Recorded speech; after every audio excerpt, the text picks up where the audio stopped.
एक बार पुनः स्वागत है आप सभी का संकल्प की उड़ान संकल्प जैन वीगन के साथ। और आज हम बहुत ही सुंदर विषय पर बोलेंगे और वो विषय है दो रास्ते। सही सुना आपने, दो रास्ते। और हम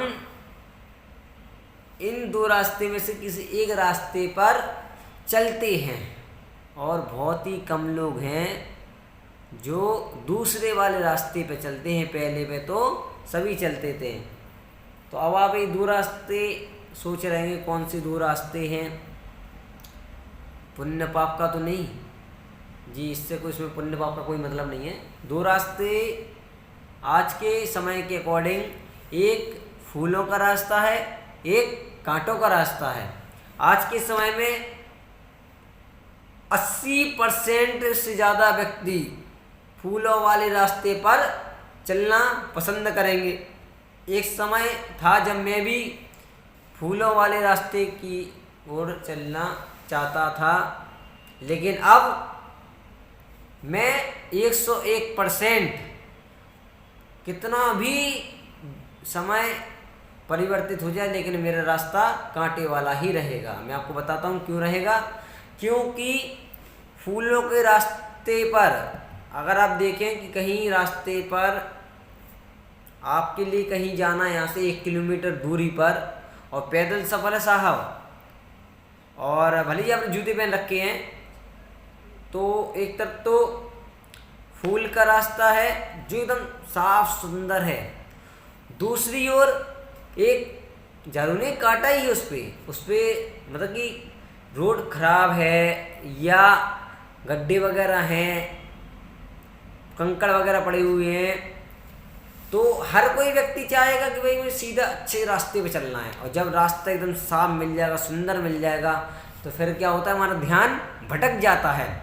भटकने का अर्थ है कि जब हम सीधे चल रहे होते तो मन में भाव आते हैं, अरे हाँ हाँ क्या बात है, यहाँ देखते चल रहा कितना बढ़िया मौसम है, हाँ हाँ चले ऐसे ऐसे बात करेंगे। चलते चलते चलते चलते अचानक से गड्ढा आया और गिर गए। क्यों गिर गए? क्योंकि हमें पता था कि रास्ता एकदम साफ है और हमें उसके बारे में जानकारी नहीं थी, ना हमें उस रास्ते के बारे में जानकारी थी ना इस बारे में जानकारी थी। लेकिन हमने सोचा कि अरे वहाँ तो शुरुआत में ही कांटे वगैरह है, पत्थर निकले पड़े हैं, कंकड़ वगैरह हैं, ये रास्ता अच्छा तो मैं इस पर ही चल रहा, और चलते चलते चलते चलते गड्ढे में गिर गया। अब वो अगर दूसरे बार रास्ते पर चल रहा होता तो भले ही कितना ही सुंदर मौसम होता, कितने ही अच्छी अच्छी बिल्डिंग होती, मॉल होती, सब कुछ होता, लेकिन उसका ध्यान कहाँ रहता? जमीन पर रहता। क्योंकि यहाँ कांटे हैं, रोड खराब है, पता नहीं क्या हो जाए, इसलिए संभल संभल के एक एक पैर रखते हुए जाता। वर्तमान की दृष्टि से वो व्यक्ति अपने समय पे पहुंच जाता, अपनी जगह पे पहुंच जाता। और जब हमारे पास आज के समय में सारी चीज़ें उपलब्ध हैं, सारी चीज़ें उपलब्ध हैं, अगर हम धर्म के मार्ग पर भी चलना चाहते हैं तो गृहस्थ रह करके, अपने घर में भी रह करके धर्म का पालन अच्छी तरह से कर सकते हैं। और ऐसे बहुत सारे लोग हैं जो व्यक्ति घर में ही एकदम धर्मात्मा की तरह रहते हैं, सारे कार्य अपने हाथ से, शुद्ध खाना पानी सब कुछ A to Z करते हैं। लेकिन कुछ लोग हैं सारे चीज़ें उपलब्ध होने के बाद भी वो धर्म की बातें सुनना नहीं चाहते।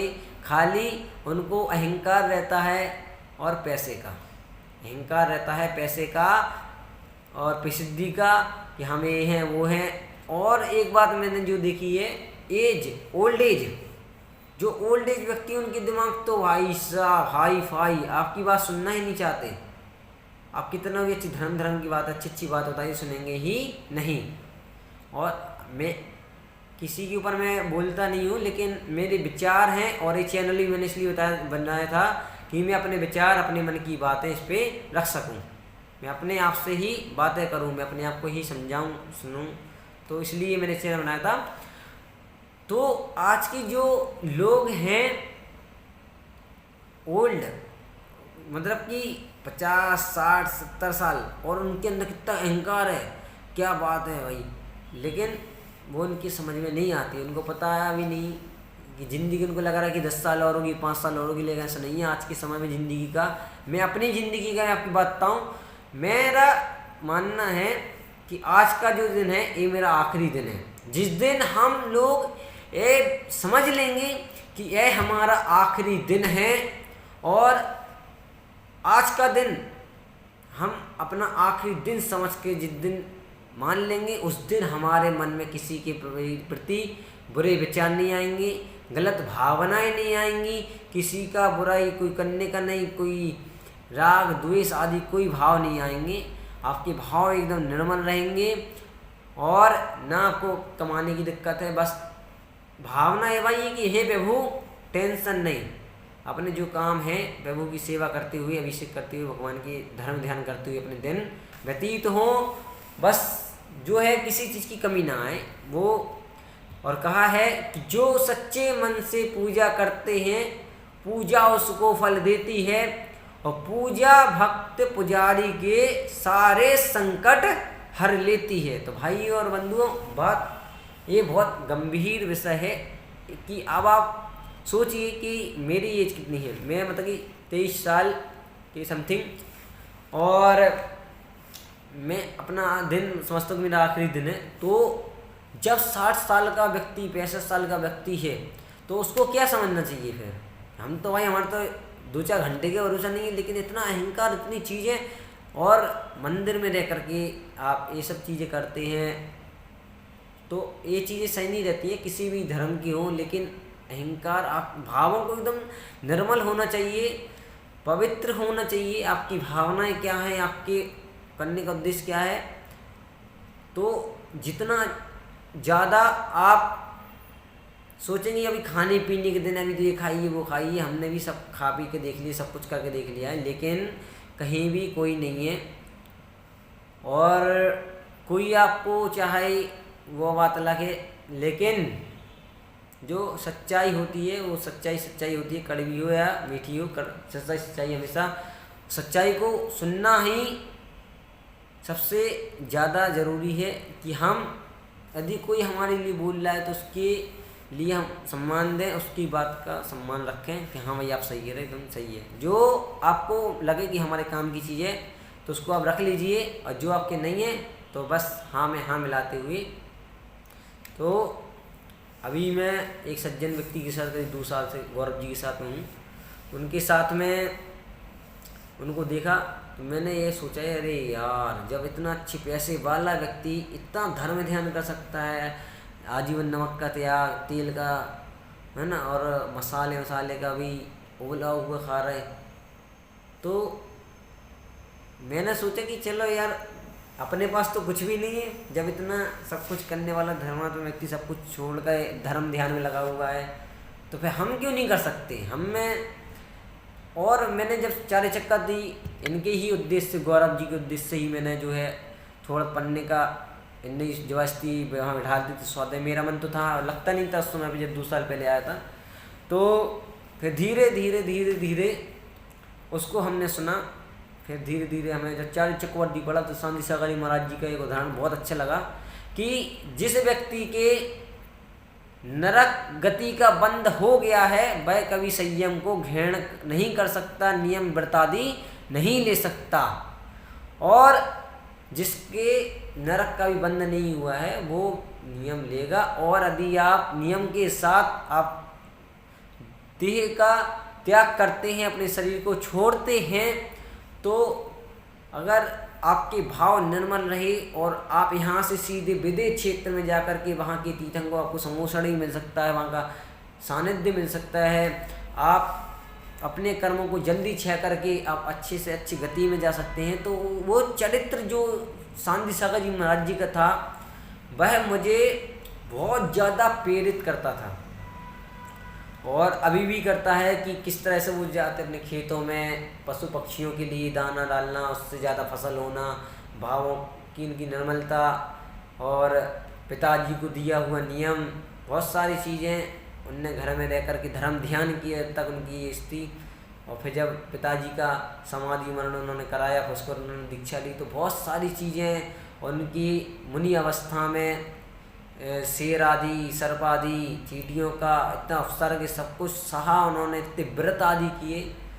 तो कहीं ना कहीं जिसके अंदर एक ज्योति लग गई, अब मेरे अंदर ज्योत लग गई, जल गई ये ज्योत कि अब मैं जो ये स्वाध्याय करना है। अगर अभी मैं गुड़गांव में हूँ और तो अभी यहाँ ज़्यादा समय भी नहीं हुआ, तो लेकिन मैंने आते ही 2-4 दिन में एक शास्त्र उठाया, श्रेणिक चरित्र। उसमें भी इतनी सुंदर सुंदर उनके जन्मों का, उनके कर्मों का कितना बढ़िया लेख आचार्य सुबचंद्र जी ने किया है, बहुत जो कि आवर्णीय है, अपने बता नहीं सकता कितना बढ़िया उन्होंने लिखा हुआ है।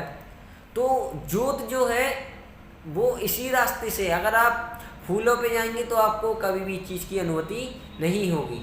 हमारे गौरव जी हमारे सम्माननीय हैं, बहुत उन्होंने अच्छे से गाया, उनके ही द्वारा जो है हम आगे जीवन में बढ़ेंगे। और साथ में ये वाई वी केयर वाले भी हैं, जो कि हाँ इनसे हम मुंबई मिले थे, विघ्नेश्वर जी बहुत अच्छे से, मतलब कि ये भी बहुत ज़्यादा जानवरों के लिए समर्पित हैं, आचार्य प्रशांत जी और इनकी बहुत बड़ी टीम। तो उनसे मिलने का मौका मिला, उनके साथ बैठा, उनकी मतलब कि ये जो जैन नहीं है उनके अंदर भी इतनी अच्छी भावनाएं, और मैं मानता हूँ कि मेरा वहाँ मुंबई जाना भी संयोग की बात थी। अगर मैं वहाँ नहीं जाता तो वीगनिज्म के बारे में और अच्छे से जानकारी और अच्छे से अपने मतलब कि किस तरह से हम धर्म ध्यान कर सकते वहाँ जाके नहीं सीख पाता था। तो बहुत जो होता है हमेशा, एक मैंने गांठ बांधी हुई है कि जो होता है हमेशा के लिए अच्छा ही होता है। तो इसलिए आप लोग भी इस चीज़ का कहीं भी मत मानिए कि मेरे साथ बुरा हुआ, मेरे साथ ये हुआ, तो आप जो है वो करते रहिए। बाकी आपके कर्म, आपका धर्म आपके साथ हैं, जैसा आपने किया होगा पूर्व जन्मों में, या आपके जो कर्म का उदय होगा तो वो आपको तो मिलना ही है, यहाँ मिले या कहीं और मिले, मिलना तो मिलना है। तो सब कर्मों का लेख है, और जैसे जैसे आपका स्वाध्याय बढ़ता रहेगा वैसे वैसे आपकी बुद्धि विकसित होगी, ज्ञान बढ़ेगा, और आपकी जो है धर्म में आपकी रुचि जगेगी। और मैं कह रहा था कि जो फूलों रास्ता है उसमें आप भटक जाएंगे और गड्ढे में जाके गिर जाएंगे। वो गड्ढा है नरक रूपी गड्ढा, या त्रिंच गड्ढी का गड्ढा मान लीजिए, वो गड्ढा है निगोद का। किसी भी एंगल से आप जो भी आप सोचना चाहते हैं कि अगर आप संसार में देखते हुए जाएंगे, उस रास्ते पे चलते हुए रहते बढ़िया है सोना मखमल में, तो ये चीज़ें आपको उस गड्ढे में ले जाके गिरेंगी, और जो निश्चित रूप से पतन का कारण बनता है। अगर आप कांटे वाले रास्ते को चुनते हैं तो वहाँ आपको संभल संभल के एक एक पग रख कर के जब आप बढ़ेंगे तो आपको क्या मज़ा आएगा वो मैं जानता हूँ। मैं भी 2 साल से कर रहा हूँ ये चीज़ें। तो हाँ, लेकिन बाहर रह कर के घर में तो हो जाता है, थोड़ी व्यवस्था हो जाती, सरसों के तेल में खाना खाना बजा का छोड़ रखा है, लेकिन यहाँ पे थोड़ा बहुत 19-20 का हो जाता है। लेकिन बाज़ार का तो मैंने पूर्णतः ही छोड़ रखा है, बाज़ार से मुझे नफ़रत है। कि आप ये बात देखिए कि किस जाति का है, या किस उसने नहाया है नहीं नहाया, उसके हाथ कैसे हैं, उसने क्या बनाया है, कैसा क्या है, आप उसको कैसे खा सकते हैं हम। तो इस हमारे मन में आई कि अब मैं ट्रेन में गया, होटल में, मॉल का आपको एक उदाहरण सुनाता हूँ कि बड़े बड़े शहरों में मॉल आदि होते हैं, सिनेमा हॉल में जाते हैं टीवी मूवी देखने, तो मैं भी जाता हूँ, कभी पहले जाता था, तो मैं नहीं जाता। तो वहाँ पे जब हम लोग जाते तो वहाँ बाहर से कुछ लेके नहीं जा सकते हैं, आपको वहीं खरीदना पड़ेगा। देखने वाली सुनने वाली बात यह है कि वहाँ भी आपको nonveg momos, nonveg burger, nonveg pizza, nonveg वो उसमें वेज नॉनवेज दोनों ही हैं। अब बर्तन सेम है तो भाई, तो ऐसी जगह का तो पानी पीना भी खून के पीने के बराबर माना गया है। अगर वहाँ का पानी पीती तो आप खून का आपको दोष लगता है उसमें भी। तो इसलिए जितना हो सके, ट्रेनों का हो गया, राजधानी जैसी ट्रेनें स्लीपर में, यहाँ 3rd AC में, 1st ईयर में आपको वहाँ का खाना मिलता है, वो भी नहीं खाना चाहिए, क्योंकि वहाँ भी जो है इस तरह से नॉनवेज वेज के सेम बर्तन होते हैं, तो इसलिए वहाँ का भी, और जो होटल है वहाँ भी अंडे तो अंडे मिलना ही मिलना है। अंडा कड़ी आपको अंडे से संबंधित चीज़ें मिलेंगी, क्योंकि सरकार की नज़र में ये शाकाहारी है। जो लोग खाते हैं शौक से उनके लिए भी ये शाकाहारी है। लिखा होता है हाईवे पे, मैंने इतनी सफ़र किया, इतना सब कुछ किया है, तो लिखा होता है शुद्ध शाकाहार। और अगर आप उनसे अंडे के पूछेंगे तो 101% में कह सकता हूँ कि वहाँ अंडा आपको मिलेगा ही मिलेगा। तो इसलिए कांटे वाले रास्ते को चुने। थोड़ा सा शुरुआत में दिक्कत आएगी, तो जैसे एक राजयोग में होता है 21 दिन का टारगेट, ऐसे ही टारगेट लेकर के आप भी आगे बढ़ सकते हैं कि 21 दिन का लें। फिर अगर आप 21 दिन तक चल लेते हैं, फिर 1-1.5 महीने का लें, फिर 6 महीने कर दें, फिर साल भर, ऐसे ऐसे आप धीरे धीरे बढ़ा सकते हैं। हम भी कोशिश करेंगे। अभी हमने 2 साल का लिया था और आगे देखेंगे इसको भी, और आगे 5 साल कर लेंगे। फिर तो जितना हो सकता है हम अपना शुद्ध खाएं, शुद्ध बनाएं। नारियल का दूध है और सोया का दूध, चावल का दूध, मटर का दूध, ये सब अपने घर पे ही बन जाते हैं। मैं भी बना लेता हूँ अपना शुद्ध, अपने चावल, नारियल। और जो शरीर के लिए पोषक तत्व चाहिए, आप बाज़ार का ना खा करके चने, लोबिया, दाल वगैरह होगी, रात को भिगो करके सुबह उसको आप टमाटर आदि में तेल में अच्छे मसाले डाल करके बनाएंगे तो बहुत ही सुंदर लगेंगे और पौष्टिक है और सात्विक है, बढ़िया, अच्छा मज़ा आएगा जी। ऐसे ही आप चर्या कर सकते हैं अपने घर में रह करके शुद्ध। जरूरी नहीं है कि आप बाज़ार का ही खाएं। और कांटे वाले रास्ते, फूल वाले रास्ते के बारे में सोचे ज़रूर कि अगर हम सुख सुविधाओं को भोगते हुए अगर आगे बढ़ेंगे तो गड्ढे में गिरना तो निश्चित ही है। और यदि कांटे वाले पे सब चीज़ों को छोड़ते हुए बोलते हैं, अगर आपके पास कुछ है ही नहीं और उसको आप छोड़ेंगे तो फिर आपको मज़ा नहीं आएगा। अगर आपका चीज़ है, यदि उसको आप छोड़ते हैं तब आपको पुण्य लगेगा, अकाम निर्जा होगी। फिर मिलेंगे एक बार पुनः संकल्प के साथ। तब तक के लिए जय हिंद, जय भारत।